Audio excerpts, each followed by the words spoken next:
اللهم اغفر لهم وارحمهم وآفه وأعف عنهم وأكرم نزلهم ووسع مدخلهم وغسلهم بالماء والثلج والبرد ونقي من الخطايا كما ينقى الثوب الأبيض من الدنس وأبدلهم دارا خيرا من داره وأهلا خيرا من أهله وزوجا خيرا من زوجه وأدخلهم الجنة وأعزهم من عذاب القبر ومن عذاب النار اللهم اغفر لهم وارحمهم وآفه وأعف عنهم وأكرم نزلهم ووسع مدخلهم وغسلهم بالماء والثلج والبرد ونقي من الخطايا كما ينقى الثوب الأبيض من الدنس وأبدلهم دارا خيرا من داره وأهلا خيرا من أهله وزوجا خيرا من زوجه وأدخلهم الجنة وأعزهم من عذاب القبر ومن عذاب النار.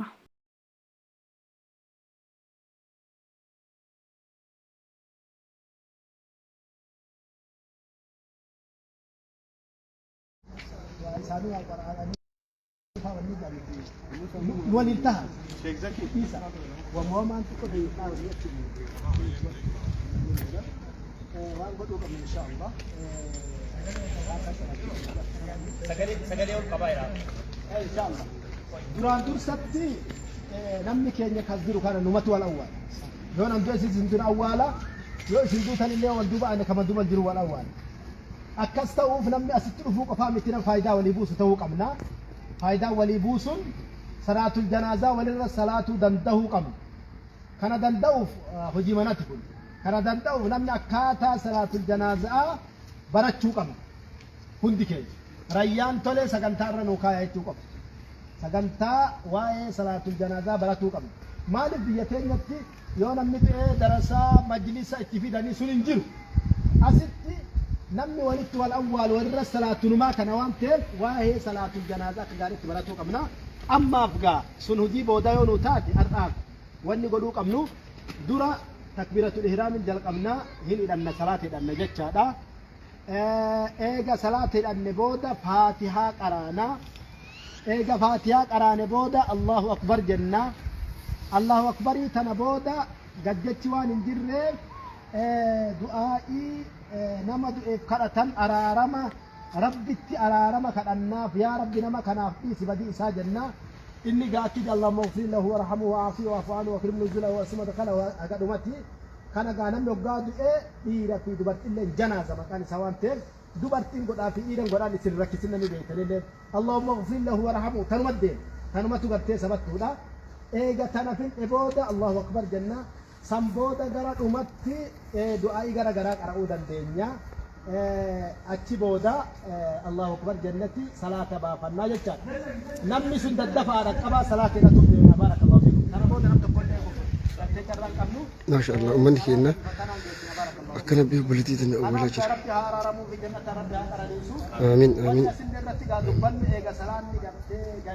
geeffame booda waan amma dura deemurra hujii teenya geessineti waan silaa ibsa godhamuu qabu hundi keenya walii ibsa goone haasawa gara garaa maqaballeessi ummata keenya kaasii maqaballeessi gara garaa waan waliin dubbatu gara boodatti waliin dubbatu malla ammaaf gaa wanni goonu waan isirratti xiyyeeffanna amma wanni isii fayyadu waan gara gara oofanii miti waan amma salaata kan isii fayyada waan ta'eef hundi keenya kanarratti haa qophoonu qalbii laaftuun qalbii rabbi namarraa fuudhuun araarama yaa kadhannuun jaa namni tokkos akka duubatti nurraa nafni amma yeroo teenya fixee jirraa salaata jalqabna barakallahu sabti afur godha achi waliin jijjiira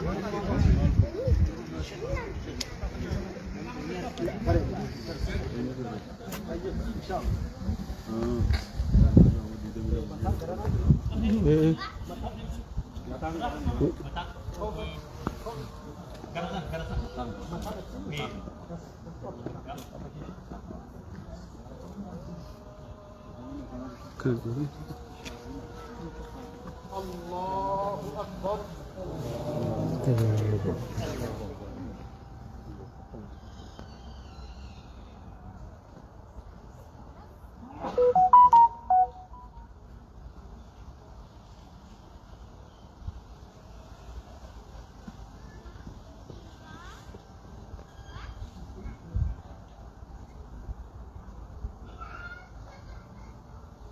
الله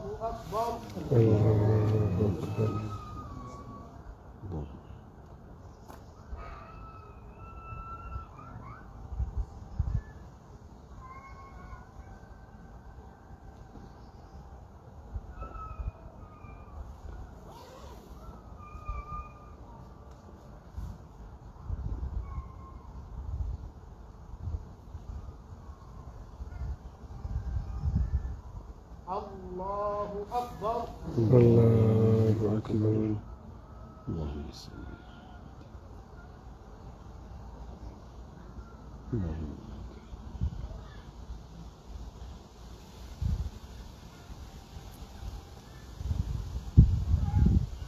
الله أكبر.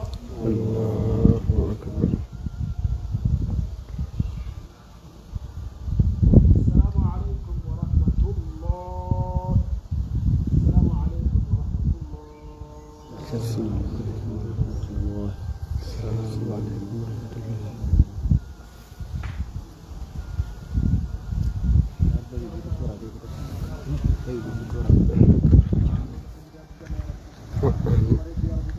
آمين آمين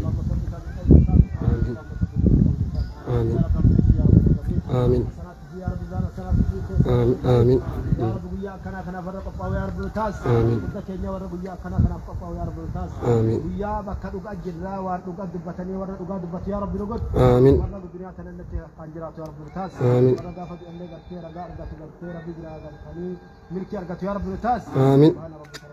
تم اسمه وسلم السلام بالله رب العالمين. يا عزيز كريم يا الله، يا عزيز كريم يا الله. قبل الكرام دلقا امتك. دلقا امتك قبل الكرام.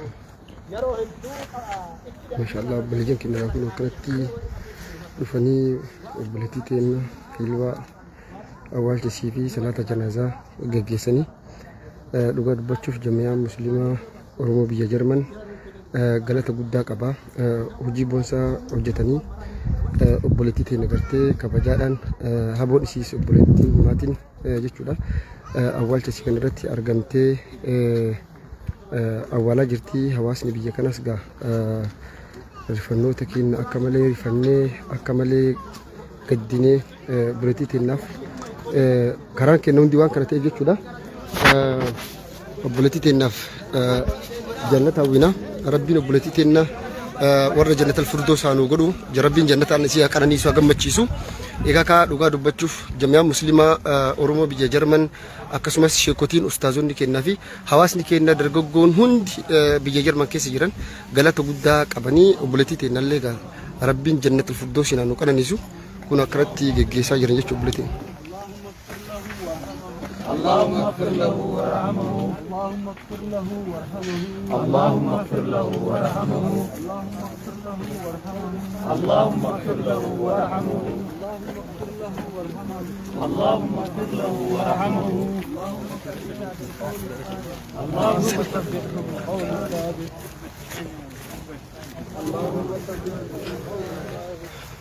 argitan ustaazota keenya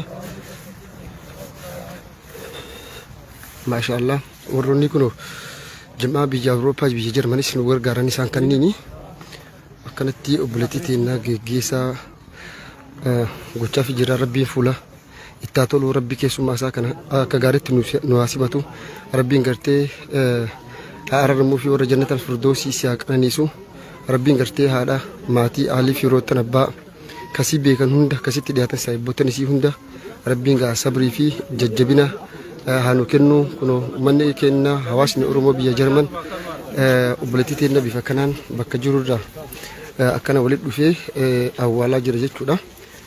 maashaallah hawaasni kennallee haa galatoomanii dhugaa dubbachuuf kuno adaadaa isii ka argitan kana akka malee sabbaruu dadhabdee bu'aa jirti isheen kun ka argitan biyya Ameerikaa irraa obboleettii teennaa awwaal ulaaf dhufte jechuudha. adaadaa isiiti kuno sabbaruu dadhabdee dhugaa dubbachuudhaaf reeftana yeroo lama ol akka malee gaggabdee isheenuu uf wallaaltee jechuudha. egaa ka ajala uumaan godhanii egaa ka hundi kennayyuu karaan kenna sodhuma ilmi namaa gaafuma dhalatu du'a rabbiin gartee araarama isaa haa godhuu fi rabbiin gartee hunda kennaa sabrii fi jajjabina nu haa kennu. akka tijiraatan malee akka tijiraatan hin beenu yoom akka duunu eessatti akka duunu hin beenu jechuudha. Kanaaf insha Allah obboleettii teenya du'aa godhaa fi du'aa kadhaa fi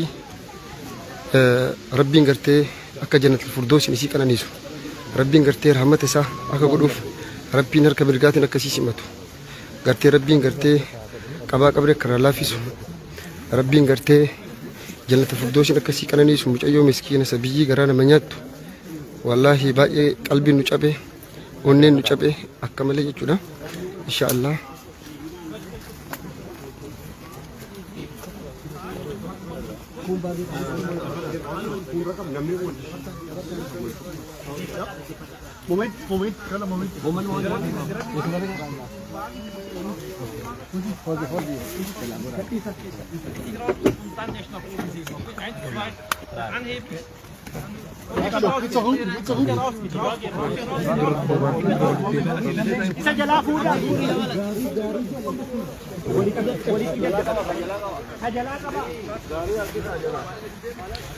Obboleettii teenya egaa kunoo asitti awwaalla jechuudha. Awwaalchi isii kunoo iddoon qabrii isii as jechuudha kunoo. Obboleettii teenya asitti awwaaluuf deemna jechuudha. Maasha Allah.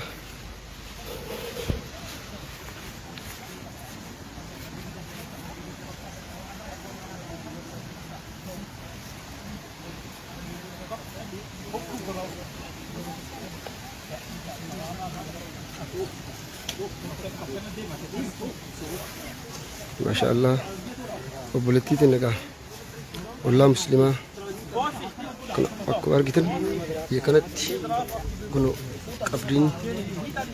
قبرين مسلماتي أراد الناوي جدا بركو سجل جاتمي سجل لتي بركو ملا مبدي دمي لم أمريكا تجي جدا كنوا أكنتي وبلتيت نللي أولا جرا قبرين إتي أولام تو قبري مسلماتي قبري إسلاماتي أبولاي كنا مسلمة وجين أولا ما جرتي ما شاء الله. بسم الله وعلى ملة رسول الله. قبري تا إجدا. أكو أرجتن قبري إسلاماتي قبري مسلماتي أبولوت سي إسلاما وجين أولام تي أبولتين تينا أكو أرجع جتن جتشورا.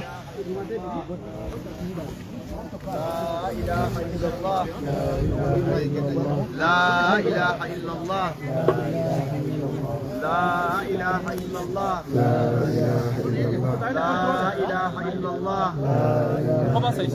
لا إله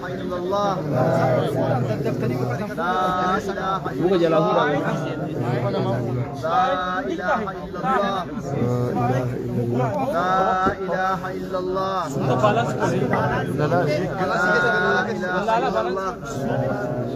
وعلى ملة رسول الله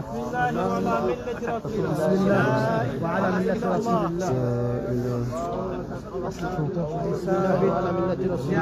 ثبتها بقول الثابت اللهم ثبتها بقول الثابت اللهم ثبتها بقول الثابت اللهم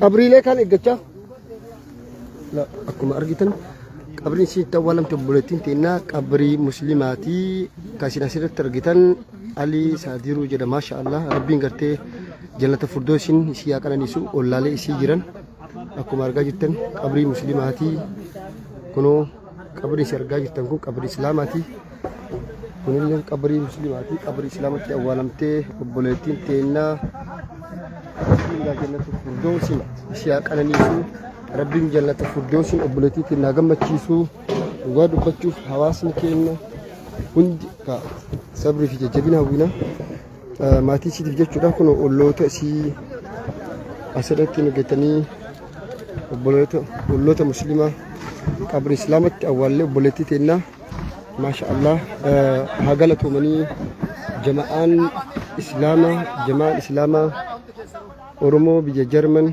jamaa musliima Oromoo biyya Jarman haa galootamanii haa ulfaatanii hawaasni keenya dhugaa dubbachuuf obboleettii teenya akkasiin malutti gartanii firraa gaggeessinee jirra. Rabbiin jannata firdawsii isaa qananiisu. Ilmi namaa ni dhalata numa dabra. Kunoo qabriin isin argitan kun haaraa jechuudha. Qabri haaraa ilmi namaa kun dhalata kun ni du'a. Sabrii fi jajjabina maatii fi aalii fi firoottaniif hawwina. Dhugaa dubbachuuf adaadaan isii akka malee hidhamtee jirti, akka malee taatee jirti. Maal kun halluu addunyaa guutuutu rifatee akka malee rifannee akka malee onneen nu cabee qalbiin nu cabee geggeessaa obboleettii teennaa geggeessaa jirra.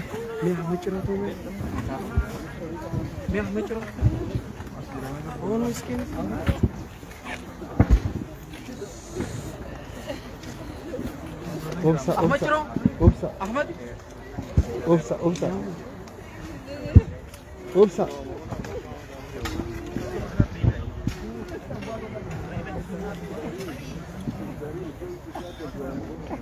Rabbiin rahmataa godhuu fi obboleettii teennaa Rabbiin jannata firdawsiin isii haa qananiisu.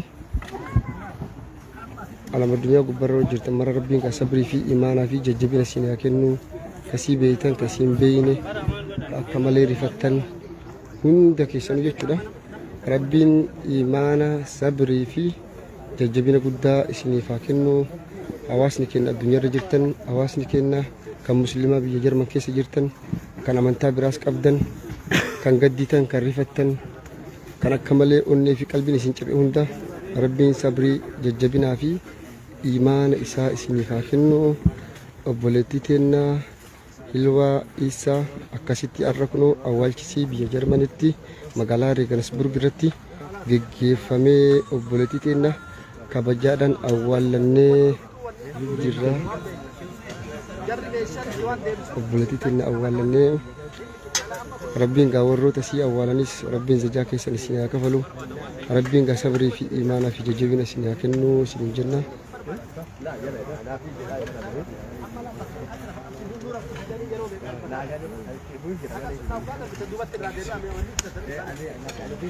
Akkasii kun obboleettii teennaa awwaallee jirra. Awwaalchisi argitanii jirtanii qabri islaamatti awwaalamtee olloota sii kan musliimaallee isin garsiisee jira. Sabbaraa Rabbi sabrii fi imaana jajjabina isin haa kennu. Assalaamu alaikum warahmatullaahi wabarakaatuh isin jedha.